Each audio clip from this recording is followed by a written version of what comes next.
గుమ్మడి గారి చరమాంకంలో అంటే మీతో సన్నిహితంగా ఉన్నారు అని చెప్పేసి రూమర్స్ వస్తూ ఉంటాయి. రూమర్స్ ఏం కాదమ్మా, ఇది నిజం. సన్నిహితం అంటే ఎలా అనుకుంటున్నారు మీరు? చాలామంది లక్ష్మీ పార్వతి ఎన్టీ రామారావు లాగా నేను ఆయన పోయి ఏడుస్తూ ఉంటే నా పని నాకు సినిమాలు లేవు, ఆయన పాపం ఒక పెద్ద ఆయన పిల్లలందరూ అమెరికాలో ఉన్నారు, వాళ్ళ పిల్లలందరూ కూడా నన్ను మిస్అండర్స్టాండింగ్ చేసుకున్నారు, అయినా కూడా నేనేం ఐ డోంట్ కేర్. అసలు నా మనసాక్షికి నాకు తెలిసి నేను తప్పు చేశానా తప్పు చేయాలనేదా. పొద్దున ఫస్ట్ కాల్ చేసేవారు, గుడ్ మార్నింగ్ జయమ్మ అనేసి. గుడ్ మార్నింగ్ అండి అంటే ఇవాళ వస్తున్నావు కదా అని అడిగేవారు. నేను వస్తే ఆయనకు అంత ప్రాణం లేచి వచ్చేదన్నమాట. అలాగా ఆయన చిన్న పిల్లాళ్ళలాగా పొద్దునే వెళ్ళిపోయి కాఫీ టైంకి కాఫీ, టిఫిన్ టైంకి టిఫిన్ ఇవన్నీ ఇస్తూ ఆయన అంత బాగా చూసుకుంటే నేను ఆయన పోయే ముందర కూడా నన్ను పిలిచి ఇలాగ గుండెల మీద హత్తుకొని వెళుతున్నాను అనేసి ఆయన నాకే చెప్పారు.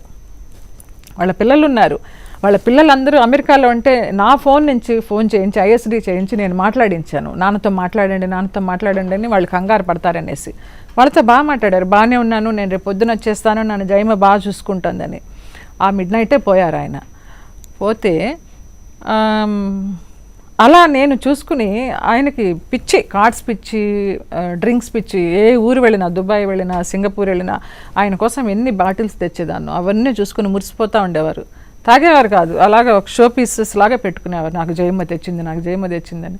ఆయన పోయినారని నేను టీవీలో ఏడుస్తూ ఉంటే నాకు చాలా ఆత్మీయులని చాలామంది చేసిన ప్రచారం లక్ష్మీ పార్వతి ఎన్టీ రామారావు లాగా ఉంది వీళ్ళ ఫార్స్ అనేసి చాలామంది తెలిసిన వాళ్ళు.